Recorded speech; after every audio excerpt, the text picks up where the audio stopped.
This is video 2 in the video diary that I'm completing this week to give you an overview of a week in the life of a business mentor. Yes, myself, Mike Foster, the Entrepreneur's Mentor. And today's Tuesday, and I've been spending my day doing predominantly two things. One, checking in with my clients with my interim calls, and secondly, networking.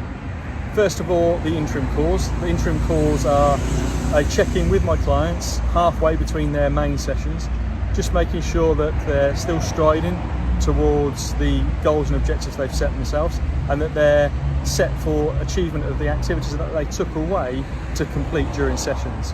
And there's those high payoff activities that I refer to on a regular basis.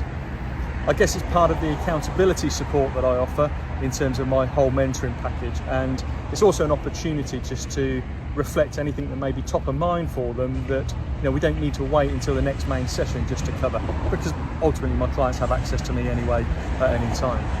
From a networking perspective, it's been two things. First of all, I've been having some one-to-one meetings today, catching up with people in my network, finding out a little bit more about their business. And I've also been having a catch up with some of my key referrers in terms of just a thank you, grab a coffee and check in. Now we're coming out the other side of lockdown, hopefully. The other area of networking was here at the Hilton Garden Inn in Abingdon. My two networking groups, the Oxford Business Community Network and the South Oxfordshire Business Network, I've had some small meet-up groups. We've adhered to the guidelines, so we've met outside. It's been a lovely day, as you can see today. We've met in small groups of 6. We've adhered to the social distancing, but it's actually been fantastic to reconnect, and it's as we start to phase back into this face-to-face meeting of networking rather than just relying on our standard sort of Zoom calls that we've been doing over recent times.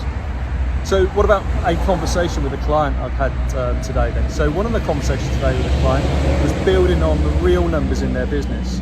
And this started in the main session with a client where they had watched one of my video snippets talking about the real numbers in the business, where I encourage people not just to focus on turnover, margin and profit, because predominantly those three numbers are outcomes in your business of all the other good activity in your business.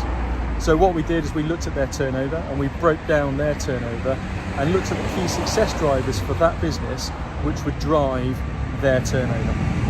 And it was no surprise that fundamentally it come back to the three key areas: the number of people you sell to, the average sales value, and the number of times they buy. Now there was a couple of other sort of tweaks of that this was relevant to this client, but I would suggest that in the main there'd be the three main things that you'd be thinking about from driving your turnover, driving your revenue. So consider those real numbers in your business, not just the outcome. Because if you have a forecast that you're aiming for £20,000, for example, and you don't achieve it, what are you going to do next month? You're just going to hope. You're just going to try a little bit harder.